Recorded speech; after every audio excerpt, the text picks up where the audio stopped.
என்ன மேடம் ரொம்ப டென்ஷன்ல சுத்திக்கிட்டு இருக்கீங்க போல் இருக்கு. ஆனா நான் உங்களோட ரொம்ப டென்ஷனா இருக்கேன். கவலைப்படாத, சீக்கிரமே உன்னை நான் ஒரு நிம்மதியான இடத்துக்கு அனுப்பி வைக்கிறேன். வாவ் மேடம், என்ன மேடம் நான் பேச வேண்டியது எல்லாத்தையும் நீங்க பேசிக்கிட்டு இருக்கீங்க, அவ்வளவு கான்பிடென்டா?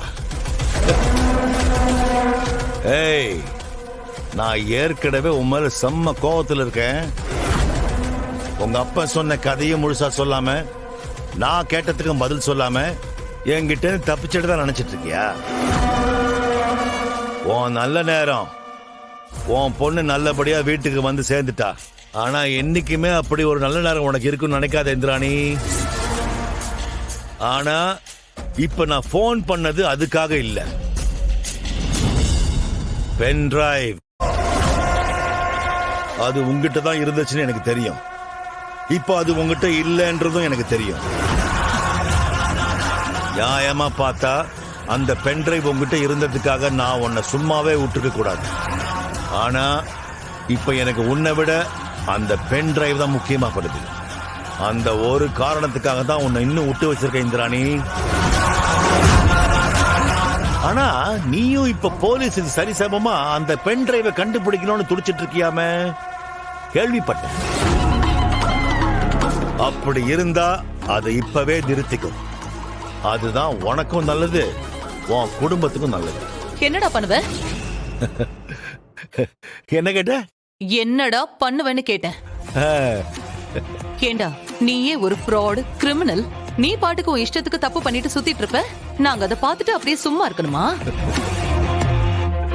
ஏய், இப்ப சொல்ற நல்லா கேட்டுக்கோ. இப்ப நீ பண்ற தப்ப எல்லாத்தையும் ஒத்துக்கிட்டு நீயா வந்து சரண்டர் ஆயிடு. அதுதான் உனக்கு நல்லது. இல்லனா உன்னோட முடிவு வேற மாதிரி இருக்கும்.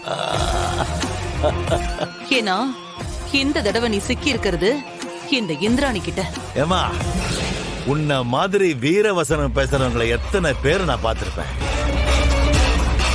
உனக்கு வேணும்னா என்ன மாதிரி ஆள்கிட்ட மோதுறது முதல் தடவையா இருக்கலாம். ஆனா நீ எனக்கு எத்தனையாவது ஆளோ. சரி, நல்லா சிரிச்சுக்கோ. அந்த பென் டிரைவ் என் கைக்கு கண்டிப்பா கிடைக்கும். அதை வச்சு உன்னை பத்தின எல்லா உண்மைகளையும் வெட்ட வெளிச்சமாக்குறேன். நிரந்தரமா உன்னை உள்ள தள்ளுவேன். ஏன் தேவைன்னா உன்னை மேல கூட அனுப்பிடுவேன். இது உறுதி. இந்திராணி, வர்மாக்கு நாலு குறிக்கிறதுக்கு எவனாலேயே முடியாது. நீ யாரு? ஏதாவது எவிடன்ஸ் கிடைச்சதா? சரி, எதையும் அசால்ட்டா விட்டுறாதீங்க. கிடைக்கிறது சின்ன விஷயமா இருந்தா கூட அத பத்தி கொஞ்சம் நல்லா சர்ச் பண்ணி பாருங்க.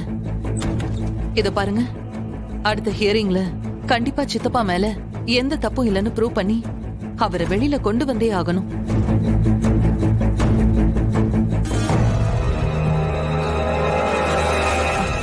சரி, நான் அப்புறமா பேசுறேன். என்ன விஷயம் கபிலா? அக்கா, என்கிட்ட நீ ஏதோ சொல்லணும்னு தானே வந்திருக்க? ஆமாக்கா. சரி, உட்காரு.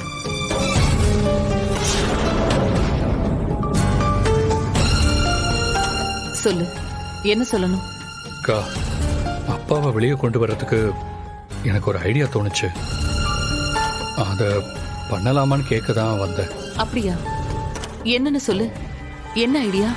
அப்பாவுக்கு இப்ப பெயில் கிடைக்காததுக்கு காரணம் அவங்க சைட்லயும் சரி, நம்ம சைட்ல இருந்தும் சரி, ஒரு ப்ராப்பரான எவிடன்ஸே இல்லக்கா.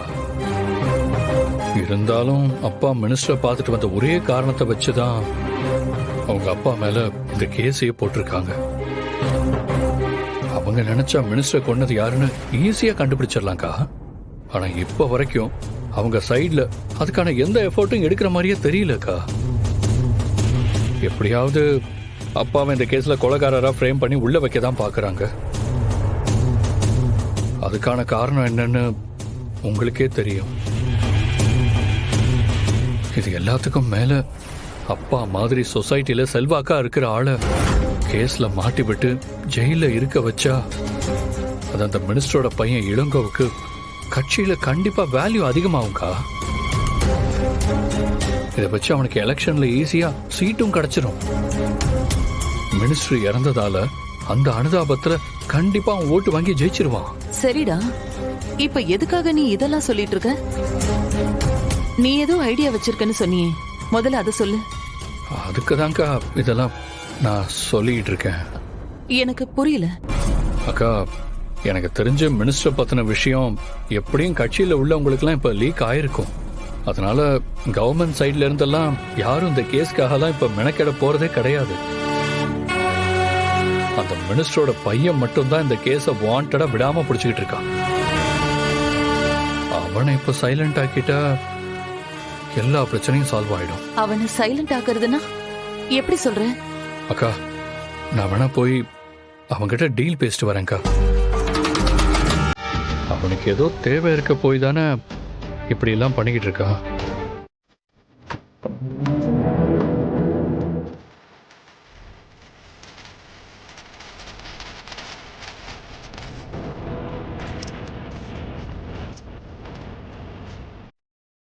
அங்க பாருங்க.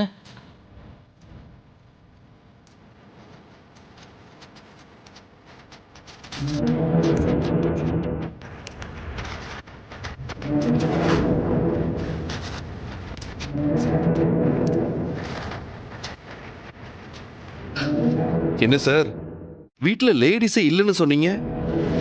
அப்ப இந்த வளையல் துண்டு யாரோடது? அது அப்பாவோட பிஏ திவ்யான்னு ஒரு பொண்ணு இருக்கா. அவ அப்பாவை வந்து அடிக்கடி பார்த்துட்டு போவா. திவ்யா இப்போ எங்க இருக்காங்க? ம் ஏடி, இது ஒரு முக்கியமான எவிடன்ஸா இருக்க வாய்ப்பு இருக்கு. It should be careful.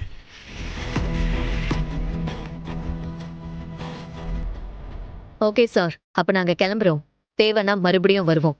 வாங்க. யா, போலாம்.